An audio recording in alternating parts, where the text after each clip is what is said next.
নবী হে, ধৈর্যশীলদেরকে আপনি সুসংবাদ দিন। ধৈর্যশীলদেরকে সুসংবাদ দিন, তার মানে বিপদে ধৈর্য ধারণ করতে হবে। প্রিয় ভাইয়েরা, ইন্নামাস সাবরু ইনদা সাদামাতিল উলা। বিপদে আমরা অনেক সময় প্যানিক হয়ে যাই, অস্থির হয়ে যাই, কি করব, হতাশ। না, মুমিনরা হতাশ হয় না, ধৈর্য ধারণ করে। কি করে? কি করে?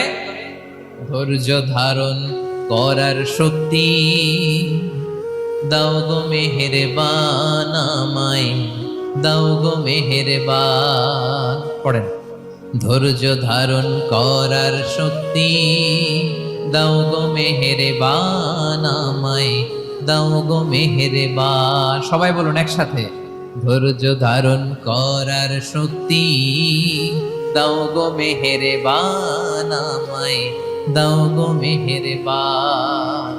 বুকের ভেতর ব্যথার নদী